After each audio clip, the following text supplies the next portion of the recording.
Okay, so you hurt yourself either outside the gym or inside the gym.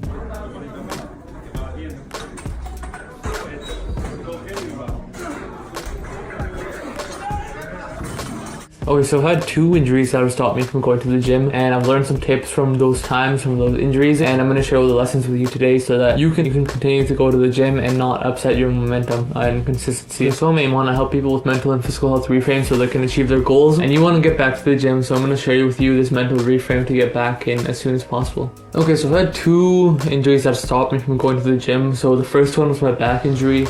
That was around November 2022, yeah. So that was a combination of, losing 70 pounds up until that point, starting the chiropractor, and also starting the gym for the first time, basically ever, right? I used to do the gym like a long time before that, like 5 years before that point, but at that point it doesn't really count. So I went to physiotherapists, chiropractors, doctors. I even went to a different province to get it checked out as well. So I tried to continue to go to the gym. I was doing the exercises that hurt my back more, and I wasted months of time not being able to go to the gym properly. And another one, which is more recent, was my finger. So I was careless while working. I basically pinched my finger pretty hard, and I didn't even notice because it was just completely numb. And I didn't notice until I took my glove off that it was completely bleeding. It was sliced off a pretty hefty portion of my finger. My finger was pretty numb and my grip was limited. It took a couple of days to heal it, and on top of that, for like the first 3 hours, the wound wouldn't close. So I had a band-aid having it tight, but it would not close at all. But after the blood clotted and it started to close up a little bit, so I stopped working out for a week. I let it heal and I made sure that things wouldn't get worse, and then I basically eased back in. So the total downtime was 1 week total, and it was not months like it was with my back injury. So I've obviously learned some tips that would help you get back into the gym as soon as possible from these 2 injuries, and there's 3 tips that I've learned. So the first tip is actually doing what you can. So I was in the gym one day and I saw a quote that said, "Don't let the things that you can't do affect the things that you can do." And it was just written on the wall. I never really noticed it, but I read it and something clicked on my mind. So I was upset that I couldn't hit leg day, or I couldn't do my lower back, or even my mid back. So I was in the gym, my back was already injured, and I was doing the same exact things, like my same exact routine that would harm my back and would include my lower back. But what sparked in my mind was that I shouldn't be doing the exercises that would harm my back, and on top of that, I should still continue going to the gym. So my rationale at the time was, if I can't go to the gym and I can't hit the majority of my muscles, then why even go? And that was the point where I basically stopped going to the gym for like a long time, and I was only going like on Saturdays if I was feeling up to it. But then what I did after reading that quote, I realized that I should just be doing what I can do, right? I'm not going to let the things that I can't do limit what I can do. So I'll do as much as I can so that I can actually be in the gym, I can be consistent. But what I did was push, pull, and a spare day. So that spare day was, if I felt like I wasn't doing enough for my shoulder that week, I'd do more on the shoulders. If I felt I needed some more more work on the biceps, I didn't hit enough sets, maybe there wasn't enough time, then I just do that. I'd also do my traps, my calves as well, because that wouldn't require any stress on the lower back. And I did that for a couple of months until I forgot I even had an injury. Then I realized, okay, I could probably just take it a little bit easy for a week or so, make sure I am not gonna trigger that pain again at all, and then slowly ease into it, which is the third point. And I did that. I went back into it and it's fine, and I've been going to the gym basically 6 days a week for a long time since then. So the second tip I learned was, don't make it worse. So as a man, you're mostly disciplined, right? You have a routine, you stick to it, you want to do things at the same time every day.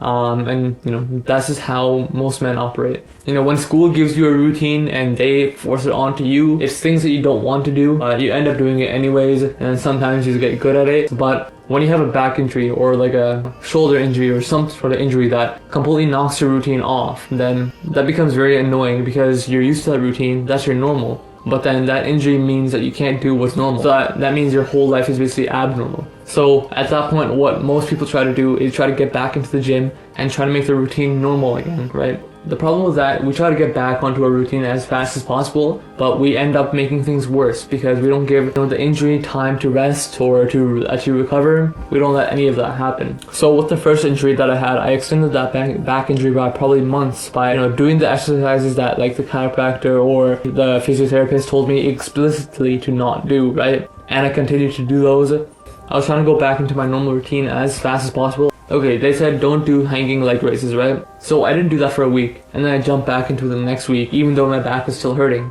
And then I wondered why. I was having such a big problem for a long time. So the hard choice is probably the better one in most cases, right? Like, should you wake up late today so that you can do like some random thing that you don't really care about? The easy choice, yes, to do that random thing, right? Whatever. The hard choice is no. But that hard choice means you're sharper tomorrow. You make better decisions tomorrow, which lead to better days the day after that. And that better day leads to better decisions again and again. And the easy choice brings the opposite. So the easy choice would be to get back into your routine as fast as possible, right? But the hard choice would be change your routine a little bit and ease up a little bit, right? Obviously, you don't want to ease up all the way, because then you'll become like the worst version of yourself possible. You're not going to be working out. You're not going to be eating healthy, any of that, right? You don't want this to be like an excuse to take everything easy. You wanted this to kind of be a little bit of a detour, right? You thought you would get to, your goal in, let's say, a year. This detour, you're gonna get there in a year and a half, maybe. So yeah, just don't make it worse. Change your routine up a little bit and make sure that injury doesn't actually affect anything, and you don't actually affect that injury more, making it worse. But the third thing is easing back into it. After, let's say, your injury heals up, you feel no pain, you kind of forgot about it, right? But let's say one of your friends or something, they say like, hey, how's your injury, right? If you forgot about the injury and you're like, right, I had an injury, then at that point, you know that you should probably start easing back into what you used to be doing. Let's say you did a push-pull leg split, but let's say you had a back injury, so you did something similar to me. At chest and triceps, you did your upper back and biceps, and you had a spare day where you just did whatever, right? Let's say you get reminded that you actually have the injury, or you had an injury, and then you realize that it's not really a pain anymore to you, you don't realize it, then ease back into it, right? Because it depends on where you start from, or like how bad the injury was. So if your injury made you completely like cut out the gym, like you couldn't even walk at all, then at that point you have to start from zero again, right? So if you're starting from zero, then you're gonna have to go do some baby steps, continue back in, right? Just the exact same way. Let's say the first time you walked to the gym ever, right? It's gonna have to be kind of like that. Obviously, you know where the equipment is, you know how to do all of that. So you're gonna be doing a lot more progress a lot faster, but you're gonna have to start from zero again. You're gonna have to completely let go of all your PRs and just start new again. But let's say you got knocked down from maybe like a level 5 down to like a level 3, then you've been going to the gym consistently, you have been, but what you have to do is let go of the idea that you're going to maintain your PRs when you get back into it, and just continue. Just kind of restart, but not exactly like a full restart. So ease into it, do high reps with light weights, and then slowly go back into what you were doing. So if you did 5x5 lifts, where like 5 sets, 5 reps, like mainly for strength, then you want to be focusing on 3 sets for maybe 10 to 15 reps, and do that for a little bit before you start going back to what you were doing, right? You don't want to have that fake excitement like, okay, everything has cleared up, my injury is gone, and you go back very hard into what you were doing before,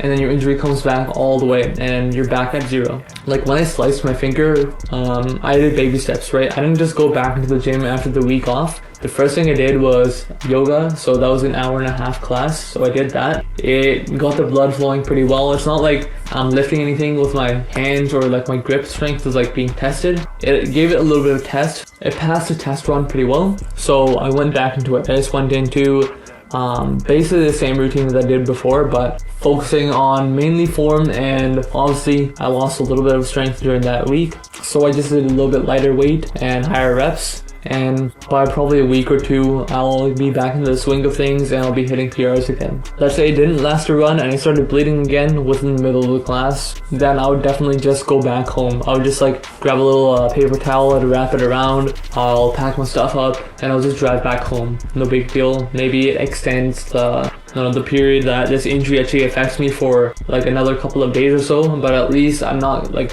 going all the way back into it trying to do like deadlifts or something, and I basically rip off my whole finger because it wasn't even ready to do like a small little yoga class. The detrimental effects scale with what you're trying to get back into. So get back into the thing with like the smallest kind of risk possible, and you can increase it from there back to what you were doing. But if you do it with the most risk possible, then you kind of deserve what you get. any kind of reserve going back to zero, getting your injury back again because you did that stupid action, right? Don't be a circling. So basically action steps. So if you have an injury, you have to continue your routine, continue what you can do, eliminate all exercises that affect that muscle that's injured or that joint or whatever. Don't try to make it worse by doing too much. Maybe just relax a little bit, treat it as like a little bit of a deload. Remember, the harder choice is better here.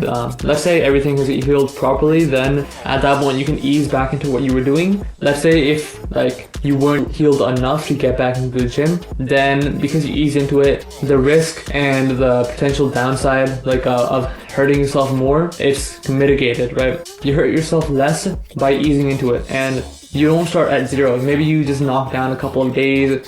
The timeline is a little bit increased, but at least you're not starting back from zero or making it even worse than it was before. Don't be like me when I had that back injury, and be like me when I had my finger injury just last week.